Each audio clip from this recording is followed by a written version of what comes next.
Assalamualaikum guys, welcome to my channel. Jom kita buat sagu biji untuk raya haji ni. Kita buat banyak-banyak untuk tetamu. Kalau tetamu kita datang, kita bagi sagu biji ni. Sagu biji gula Melaka, memang mantap guys. So jimat sangat-sangat. Ni memang korang kena cuba. Rasa dia pun memang sedap sangat. Yang tak pandai, yang tak suka gemar susu, korang boleh cuba ni. Saya memang tak suka susu. Tapi bila kita makan sagu biji gula Melaka ni memang sedap sangat-sangat. Tak rasa susu yang muak, yang meloyakan. Korang kena cuba. Okey? Sejom. So kita buat gula merah campur dengan gula Melaka dan gula putih ni ikut sukatan korang yang korang nak. Okey, untuk buat gula dia.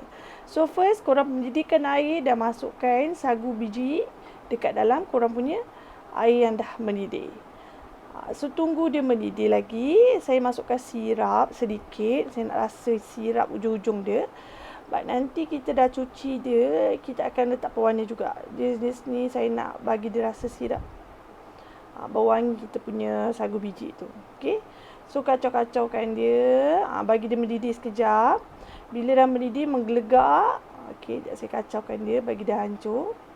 Bila melegak, kita akan tutupkan api. Tak perlulah korang nak menunggu dia sampailah kembang korang punya sagu biji tu. Cukup korang nanti dah mendidih macam ni, dah kacau dulu. Saya akan tunggu dia kembang. Ikutlah pada korang punya masa. Korang sentiasa tengoklah. So saya akan tengok dalam 30 minit ke 1 jam itu saya tengok, barulah saya tampak saya punya sagu biji ni dah masak. Dah tak ada dah keputihan kat dalam biji dia tu. Okey, korang tengok. Kalau korang punya ada masih keputihan, biji korang belum jernih lagi, korang kena masak balik, kena tunggu lagi atau korang panaskan balik dan tambah air. Takut air korang kering, dia akan mengering sebab dia ada kanji kat situ. So korang bolehlah tambah air, dan bukakan, panaskan balik mendidih dan tutup api. So ni saya tengok saya punya pun dah mengembang elok. Saya tambah lagi untuk bagi ada putih-putih sedikit tu, bagi dia hilang betul-betul. Dah hilang tu saya akan basuh dia. Korang basuh macam tu, korang ambil, korang basuh dengan air putih korang, air jarang korang atau air pahit korang. Basuh, dan last kali nanti korang basuh dengan air yang korang dah tapis lah atau yang dah didih, untuk mengelakkan dia basi kalau korang guna air paip. So kita bersihkan dia, dah bersih, dah tak ada kanji macam ni. Dah kanji saya bersihkan. Saya guna air tekan, air sejuk lagi bagus. Korang punya sagu biji lagi mantap. Okey, kita nak hilang kanji dia tu. Okey, so ni dah. Saya akan letak pewarna merah sedikit untuk dia lebih cantik lah. Okey. So tips dia itu saja. Mendidih, masuk dan biarkan dia kembang. Dan korang kena basuh, cuci untuk hilangkan kanji dia tu. So kalau korang mendidihkan dia lama sangat, sampai menggelegak, sampai pecah biji sagu tu yang bila korang basuh, sagu biji korang tinggal sikit.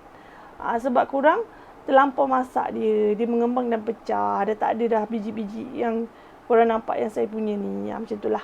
So ni dah siap. Kita letak pewarna merah. Dan saya akan letak pewarna hijau pula. Saya buat yang kedua. Letak warna hijau dan kita rehatkan dia dalam peti ais. Bagi dia sejuk dulu. Untuk macam bila kita dah campur dengan susu tu, warna dia tak keluar daripada susu tu. Macam tu lah. So korang bolehlah letak dekat bekas korang yang ada dekat rumah tu. Letak je. Okey, macam ni. Bila korang buat macam ni, korang tak boleh biar sagu biji korang macam tu je dekat peti ais, okey? Untuk nak sejukkan dia untuk 1 hari boleh je. Untuk masuk hari kedua, ketiga tak boleh. Nanti korang punya sagu biji ni akan mengeras dan biji korang akan keras. So korang kena campur dengan gula dan susu cair korang. Gitulah. Okey? Untuk buat gula dia tu, itu ikut keselesaan awak semua. Macam korang nak kurang manis boleh, nak manis boleh. Cuma kalau korang kalau korang nak gelap korang punya gula merah tu, korang kena gula Melaka tu, korang kena tambah dengan gula merah. Bab ni saya guna gula Melaka sahaja dan gula putih. Gula Melaka tak manis sayang. Korang kena campur dengan gula putih. So korang kena rasa gula tu manis tak manis ikut korang punya cita rasa lah. Gitu. Ni semua saya buat warna hijau.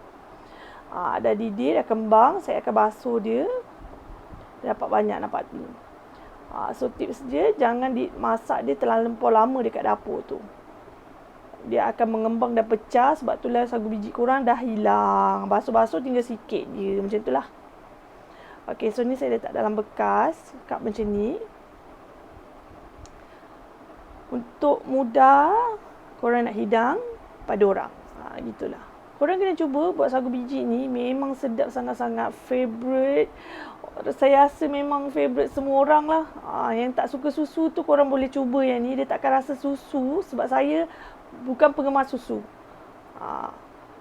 Bukan penggemar susu. Rasa susu cair ni tak ada rasa. Kosong je. Bila korang makan dengan gula merah ni, dia rasa sedap sangat-sangat. Nak tahu rasa dia macam mana, korang kena cubalah. So bolehlah korang hidangkan pada pagi raya haji untuk orang yang datang. Gitu. Nak makan baru ambil. Gitulah. Kalau korang nak elakkan dia cepat basi atau korang nak simpan lebih lama dalam 4 ke 5 hari macam tu, korang tak perlu campur dengan susu cair dulu. Korang campur dengan gula merah korang saja. So pastikan korang punya sagu biji tu dah kena dengan gula merah. Paras gula merah. Tak boleh dia kosong. Kalau tak, dia akan kena sejuk, dia akan mengeras. So bila korang nak makan, barulah korang campur dengan susu cair korang. Gitulah.